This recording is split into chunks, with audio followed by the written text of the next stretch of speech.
Hello friends, मैं एकता शर्मा आज आपके लिए लेके आई हूँ फिगर ऑफ स्पीच और लिटरेरी टर्म की नेक्स्ट वीडियो। फर्स्ट वीडियो में हमने जो सिमिली, मेटाफर और जो एलिट्रेशन है उनके बारे में हमने पढ़ा था और आई होप आपको अच्छे से समझ में भी आ गया होगा। आज हम जो फिगर ऑफ स्पीच की अपनी जो नेक्स्ट टॉपिक है उसको हम पढ़ने की जा रहे हैं। तो अगर आपको वीडियो पसंद आ रही है तो इसको लाइक सब्सक्राइब करना ना भूलें, ज़्यादा से ज़्यादा इसको शेयर कीजिए। और आज अगर मैं गारंटी के साथ बोलती हूँ, अगर आपने ये सारी वीडियोज फिगर ऑफ स्पीच को लेकर के, लिटरेरी टर्म को लेकर के अगर आपने ये वीडियोज देख ली जो मैं अपलोड कर रही हूँ, तो इस टॉपिक से आपका एक भी क्वेश्चन है वो गलत नहीं होगा। 100% गारंटी के साथ बोलती हूँ। अगर इन वीडियो में आपने अच्छे से स्टडी कर ली है, अगर इन वीडियो को आपने अच्छे से समझ लिया, तो आपका एक भी क्वेश्चन है वो गलत नहीं होगा एग्जाम में। चाहे वो रीट का एग्जाम हो, चाहे वो सेकंड ग्रेड का हो, चाहे वो फर्स्ट ग्रेड का हो, कोई भी एग्जाम हो, इस टॉपिक को लेकर के आपका एक भी क्वेश्चन गलत नहीं होने वाला। तो हम स्टार्ट करते हैं इसको। हाँ, ये जरूर, अगर आपको किसी भी एग्जाम्पल में मान लो कोई भी फिगर ऑफ स्पीच है जिसमें अगर आपको कोई डाउट हो, कोई चीज समझ में नहीं आ रही हो, तो वो आप क्वेश्चन आप मेरे से जरूर पूछ सकते हैं। तो फिगर ऑफ स्पीच के बारे में मैंने जो इसका जो मीनिंग क्या होता है, इसको क्या इसकी जो डेफिनेशन होती है वो मैंने आपको जो लास्ट वीडियो थी उसमें मैंने आपको बता दिया और वहां पे एलिट्रेशन तक अपन कर चुके हैं। अब आता है पर्सोनिफिकेशन। तो पर्सोनिफिकेशन क्या होता है, जिसको हिंदी में आप मानवीकरण बोलते हैं। मानवीकरण ही पर्सोनिफिकेशन होता है। मानवीकरण क्या होता है, जैसे आप हिंदी में मानवीकरण पढ़ते हो तो मान लो कोई इनएनिमेट चीज है या कोई नॉन लिविंग चीज है। नॉन लिविंग मतलब जो लिविंग नहीं है, मीन्स जो निर्जीव जो होती है। तो जब निर्जीव को सजीव की तरह दिखाया जाता है, उसको प्रेजेंट किया जाता है, किसको, निर्जीव को किसकी तरह, सजीव की तरह। तो जब निर्जीव को किसी सजीव की तरह प्रेजेंट किया जाए उसको बोलते हैं पर्सोनिफिकेशन। तो इसकी जो डेफिनेशन है इसको आप देख लीजिए एक बार। Personification is a figure of speech in which an inanimate or non-living objects are present as living being or persons। कि personification is a figure of speech।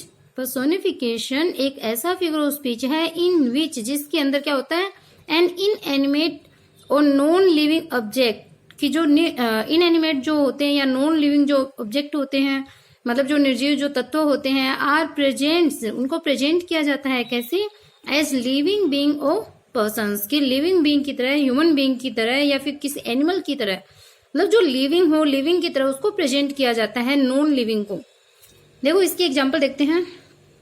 My flowers were begging for water. My flowers were begging. अब ये जो begging word है, begging मतलब मांगना, भीख मांगना एक तरीके से। तो ये जो बेगिंग वर्ड है वो पुअर पर्सन के लिए या फिर जो बेगर्स होते हैं, ह्यूमन बीइंग के लिए आता है। बेगिंग का काम किन का होता है, पर्सन्स का होता है, ह्यूमन बीइंग का होता है। तो फ्लावर है वो कभी बेगिंग नहीं करता। बट यहाँ पे ये कहना क्या चाहता है कि जो फ्लावर है, जो फूल है, वो क्या कर रहे हैं, सूख गए हैं, वो पानी की डिमांड कर रहे हैं।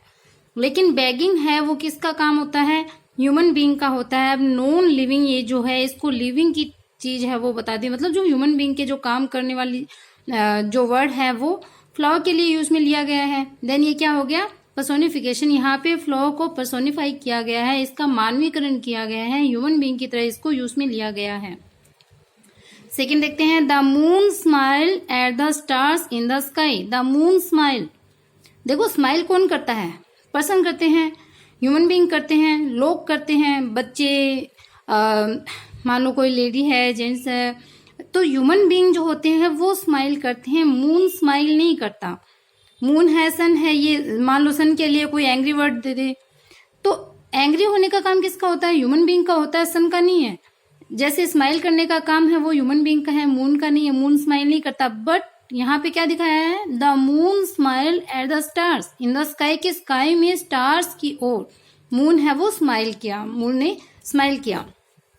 तो ये स्माइल करने का काम किसका है, ह्यूमन बीइंग का। और यहाँ पे किसको बताया गया है, मून को। तो मून को यहाँ पे क्या किया गया है, पर्सोनिफाई किया गया है। यहाँ पे पर्सोनिफिकेशन जो फिगर ऑफ स्पीच है उसको उसमें लिया गया है।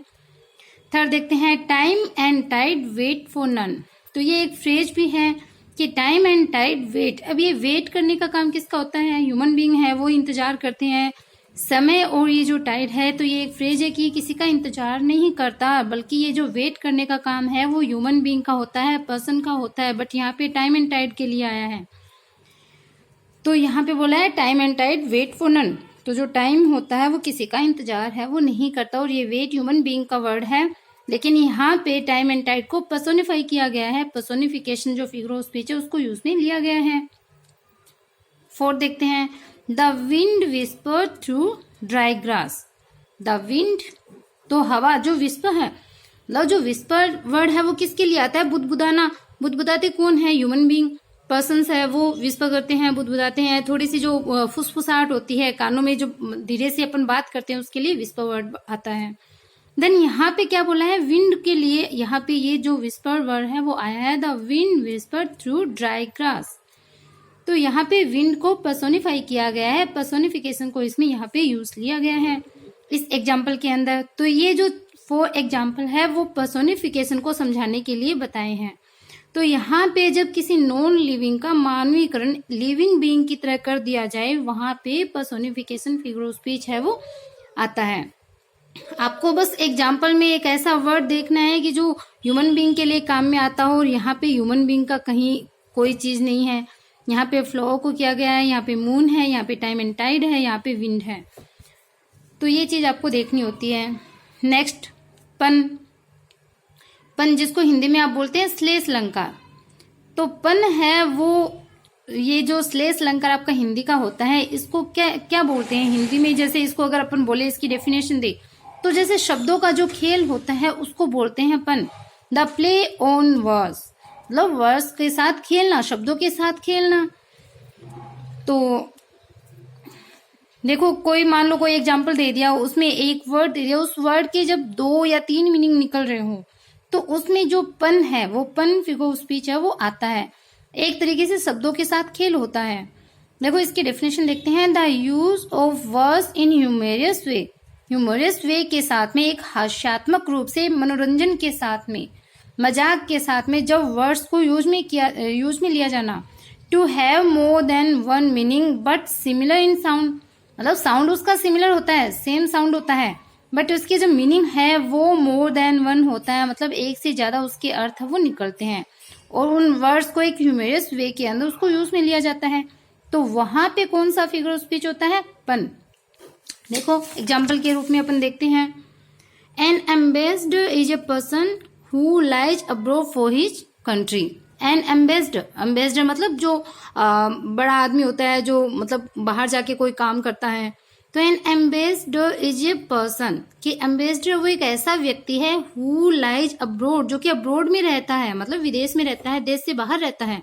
फॉर हिज कंट्री, तो अपनी कंट्री के लिए, जो देश से बाहर रहता है। तो यहाँ पे ये जो लाइज जो वर्ड है, ये यहाँ पे पन के रूप में आया है। लाइज मीन्स रहना भी होता है। लाइज मीन्स क्या हो गया? झूठ बोलना, मतलब कहीं पे टिके रहते हैं या लेटते हैं जहाँ रहते हैं, वो लाइज मतलब कहीं पे टिके रहना। तो ये जो कंट्री के लिए क्या करता है, वो अब्रॉड में रहता है, कौन? एम्बेसडर, लेकिन कंट्री के लिए वो झूठ बोलता है। तो यहाँ पे पन है वो आ गया। इस लाइज की 2 मीनिंग यहाँ पे निकल रहे हैं। सेकेंड देखो, is life worth living, it depends upon the liver. बोला देखो, इज लाइफ वर्थ लिविंग, कि जीवन क्या जीने योग्य है? इट डिपेंड्स, ये डिपेंड करता है, ये निर्भर होता है किस पे? Upon the lever. यहाँ पे ये जो लीवर वर्ड है वो 2 अर्थ दे रहा है। देखो लीवर एक तो होता है अपने शरीर का जो अंग होता है, उसको भी लीवर बोलते हैं। एक जो जीवन जीने वाला होता है उसको भी हम लीवर बोलते हैं। तो ये जो जीवन जीने योग्य है या नहीं है, ये किस पे डिपेंड करता है? लीवर पे, मतलब जो जीवन जीने वाला है उस पे डिपेंड करता है, या फिर जो हमारा बॉडी पार्ट है उस पे भी डिपेंड करता है। अगर हमारा लीवर खराब हो गया तो क्या वो जीवन जीने योग्य थोड़ी है? या फिर हमें जीना ही नहीं आता तो भी जीवन जीने योग्य नहीं है। तो इस प्रकार से ये जो पन फिगर ऑफ स्पीच है उसको काम में लिया जाता है। नेक्स्ट एग्जांपल अपन देखते हैं, he is too much of bear to bear this calmly, कि he is too much of a bear to bear this calmly. मतलब यहाँ पे बियर, ये जो बियर वर्ड दिया है, इसके क्या है? 2 मीनिंग निकलते हैं। वैसे तो बियर के 3 अर्थ होते हैं। एक तो बियर होता है सहन करना, बियर जन्म लेने के लिए भी आता है, बियर भालू भी होता है। तो इस टाइप से हो सकता है अपन के अंदर एक ही वर्ड के कई मीनिंग निकल रहे हो, या फिर अलग अलग वर्ड भी दे दे। तो इस टाइप से पन होता है। देखो फोर्थ देखते हैं, well mister shepherd where is your flock, कि well mister shepherd where is your flock. Shepherd है वो गडरिया भी होता है, सेफर्ड व्यक्ति का नाम भी होता है, और योर फ्रॉक मतलब कोई मान लो सेफर्ड है गडरिया है, उसके लिए मान लो इसको यूज में ले लिया। एक मीनिंग तो अपन ये देखते हैं, और उससे पूछ लिया कि तुम्हारा जो भेड़ों का झुंड है वो कहाँ पे है। एक मान लो कोई व्यक्ति का नाम है, ये कोई व्यक्ति है सेफर्ड, और उससे पूछ रहा है तुम्हारे फोक, मतलब यहाँ पे ये जो फोक वर्ड दे रखा है ये एक तो जैसे मान लो बहुत सारे उसके मान लो सेफर्ड है, उसके कोई 5-7 बच्चे हों, और उसको भी भेड़ों के झुंड के रूप में इसने पूछ लिया कि वो कहाँ है, तुम्हारे जो बच्चे कहाँ है, उसको फोक का रूप दे दिया। तो इस टाइप से ये जो डबल अर्थ जब निकल रहे हो एक ही चीज के, तो उसके लिए क्या होता है, पन जो फिगर ऑफ स्पीच है उसको यहाँ पे यूज में लिया जाता है। तो इस प्रकार के जो एग्जाम्पल है इसमें पन फिगर ऑफ स्पीच होता है, आप ऐसे भी बोल सकते हो इसको। नेक्स्ट देखते हैं हाइपरबोली। देखो जो अपना थर्ड हाइपरबोली है वो बहुत ही इजी फिगर ऑफ स्पीच होता है, और एग्जाम में लगभग एक तो पर्सोनिफिकेशन, एक हाइपरबोली, एक एलिट्रेशन और सिमिली, ये जो कुछ जो फिगर ऑफ स्पीच है वो एग्जाम में बहुत बार पूछे जाते हैं। तो हाइपरबोली आपको इतना ही देखना है, हाइपरबोली यानी एग्जेगरेशन। एग्जेगरेशन मतलब किसी सिंपल सी बात को बढ़ा चढ़ा करके, एक नॉर्मल चीज को एकदम बढ़ा चढ़ाकर जब बोला जाता है, जहाँ पे एग्जेगरेशन होता है वहां पे ये जो हाइपरबोली है उस फिगर ऑफ स्पीच को यूज में लिया जाता है। और इसका जो प्रोनाउंसिएशन होता है, करेक्ट प्रोनाउंसिएशन अगर अपन बोले तो हाइपरबोली होता है, ये हाइपरबोल नहीं होता।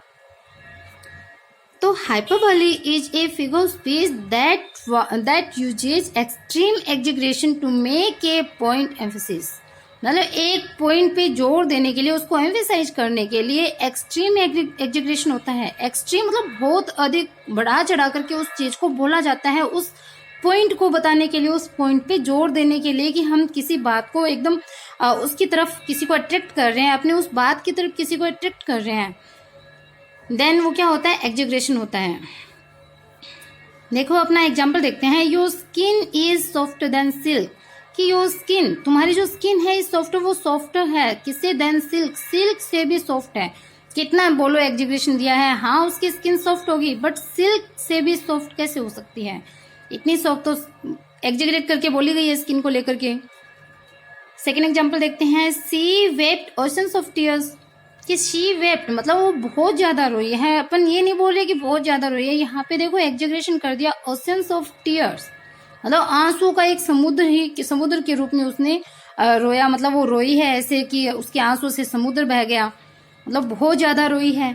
तो यहाँ पे इसका जो एग्जेगरेशन है वो कर दिया गया। थर्ड देखो, 10,000 आई सा एट ए ग्लेंस, 10,000, ये देखो डेफोडिल एक पोएम है, उसमें विलियम वर्ड्सवर्थ की ये जो लाइन है उस पोएम डेफोडिल्स में, वहां पे क्या होता है कि एक गोबेरो पार्क है, वहां पे ये घूमने जाता है, और वहां पे उसने डेफोडिल्स के बहुत सारे फूल देखे हैं, और वो इतने सुंदर है कि इसको बहुत ही जैसे मतलब एक्सट्रीम इसको प्लेजर है वो फील हुआ है, और उसको शो करने के लिए, अपनी उस खुशी को बताने के लिए उसने यहाँ पे एग्जेगरेट किया उस डेफोडिल्स को लेकर के। तो देखो 10,000 मतलब वो डेफोडिल्स के लिए बोल रहा है कि जो 10,000 डेफोडिल के जो फूल है, जो फ्लावर है, उसने एक ही झलक में नजर में देख लिया, मतलब वहां पे बहुत सारे जैसे लाइन बनी हुई है डेफोडिल्स की, और उसने बहुत सारे वहां पे देखे हैं, बट उसने एग्जेगरेशन कर दिया कि 10,000 आई सा एट ए ग्लेंस, एक ही नजर में, एक ही झलक में मैंने 10,000 देख लिए, तो यहाँ पे एग्जेगरेशन कर दिया। फोर्थ देखो, I have read this book 100 times, कि I have read this book, इस बुक को मैंने पढ़ा है कितनी बार, सैकड़ों बार, 100 टाइम। तो उसने कोई काउंट थोड़ी किया उस बुक को कितनी बार गिना है, लेकिन वो 100 टाइम को बोल करके वो ये शो कर रहा है कि मैं इस बुक को बहुत बार पढ़ चुका हूँ, मैंने कोई सैकड़ों बार इस पुस्तक को पढ़ लिया है। तो यहाँ पे भी जो एग्जेगरेशन है उसको यूज में लिया गया है, मतलब एक बात को, एक नॉर्मल बात को जब बढ़ा चढ़ा करके बोला जाए, मतलब यहाँ पे इतना भी बोल सकता है कि उसकी स्किन बहुत सॉफ्ट है, वो बहुत रोई, मैंने बहुत सारे डेफोडिल्स देखे, या फिर मैंने इस बुक को बहुत बार पढ़ लिया, ऐसे भी बोल सकता है, बट उसने ऐसे नहीं बोला, नॉर्मल वे में नहीं बोला, वो यहाँ पे क्या कर रहा है, यहाँ पे एम्फेसाइज कर रहा है अपनी बातों को, और एग्जेगरेशन को उसने यूज में लिया है। तो हाइपरबोली जहाँ पे एग्जेगरेशन हो, किसी बात को बहुत अधिक बढ़ा चढ़ा के बोला जाए, वहां पे हाइपरबोली फिगर ऑफ स्पीच है वो होता है। तो आज के लिए अपने जो फिगर ऑफ स्पीच है वो कंप्लीट होते हैं। ये अपनी जो फिगर स्पीच की सेकंड वीडियो है।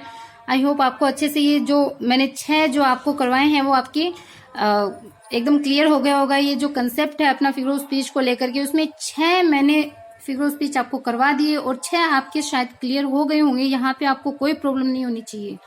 अगर आपको कहीं कोई डाउट है तो जरूर आप कमेंट बॉक्स में कमेंट करके पूछ सकते हैं, आपको रिप्लाई दिया जाएगा। अगर आपको वीडियो पसंद आई है तो इसको लाइक करना, सब्सक्राइब करना न भूलें। शेयर, ज़्यादा से ज़्यादा इसको शेयर कीजिए। बाय।